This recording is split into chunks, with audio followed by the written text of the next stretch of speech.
Andrea Witte, if you could come up, and I'd like to introduce her to you, and she's going to say a few words. Andrea. Woo!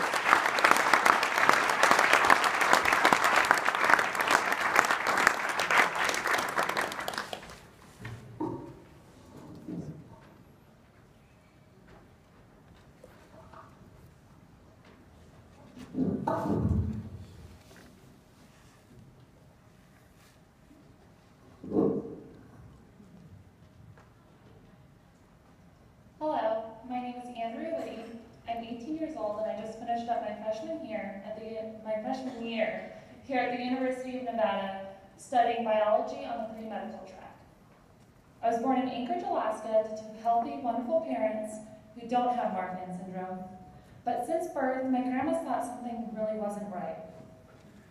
Both grandmothers commented on how tall and floppy I was. At their urging, my parents took me from doctor to doctor, who all said you just have a really tall baby. But she's just fine. That was until I was 18 months old when my grandmother read an article on Marfan syndrome. She sent it up to my parents and she urged us to ask the doctors to rule it out, even though all the dominant features of Marfan fit. After a battery of tests, the diagnosis of Marfan syndrome was made. Marfan is a rare genetic connective tissue disorder that affects the heart, eyes, lungs, and skeletal system. The heart defect, though, is the most fatal part of having Marfan. After learning more about my condition, doctors estimated I would really only live to 5 and at most 13 years old, if my heart valves continued to grow and tear as they were. But my parents and grandma immediately became involved helping others with Marfan as much as possible, through fundraising, awareness, and support for other parents. While my mom and grandma worked with the foundation, my dad made it his priority to not let Marfan hold me back, despite the scary predictions that the doctors had made.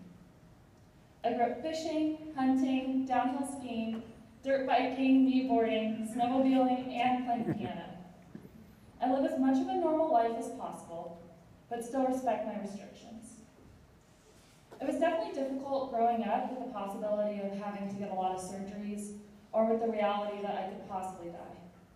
I use this fear, though, in a positive way to foster my passion for organizing awareness events, providing online support to other teens with Marfan, and run support groups and educational workshops. This was highly encouraged by my parents, as they made sure I was confident enough to share my experience of having Marfan, and despite my restrictions, be happy with myself and live life to the fullest, and encourage others with Marfan to do the same. Everything was going great, and my heart had been stable for almost 4 years on an experimental drug. I was having a great time at college, doing well in my classes, and was really excited for my second semester. But in January, less than 5 days before beginning of the spring semester, tests were conducted and showed unacceptable growth of my aortic valve. So in February 2015, I went in for my first open heart surgery to repair my aorta. The surgery lasted 11.5 hours and was extremely successful. But of course, with every surgery, there can be complications, and there was 1 to 4% risk that my heart would not be able to beat on its own after surgery. So sadly, that happened to me, and I had to stay in the ICU for over 15 days. I needed to be on an external pacemaker the entire time I was in the ICU, and without it, my heart could not be able to sustain my own body. So I eventually had a permanent pacemaker put in. The surgery lasted about 6 hours, and I was able to leave the hospital the very next day. The American Heart Association funded the research for the pacemaker, and without it, I would have died. With my pacemaker, I was able to leave the hospital and dance at my dad's birthday party 2 days later. And it has allowed me to be mobile during my recovery and without getting extremely exhausted. But more importantly, it's allowed me to continue my education here at the University of Nevada and finish up my freshman year.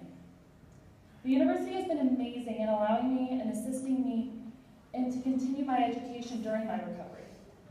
The Exceptional Disability Center and academic advisors created a full online curriculum so that I could continue taking classes during my recovery and not let the semester hold me back. I would like to thank University President Mark Johnson and his wife Karen Penner Johnson for allowing me to continue my education here at this amazing university and to continue following my dream of going to medical school.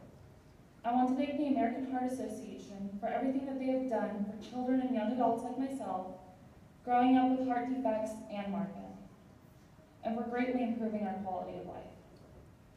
I'm so excited for what the future holds for me and this new chance I was given thanks to the American Heart Association, and for all the research conducted that has saved and improved the lives of thousands of people like me. I also want to sincerely thank you all for your donations that you make tonight.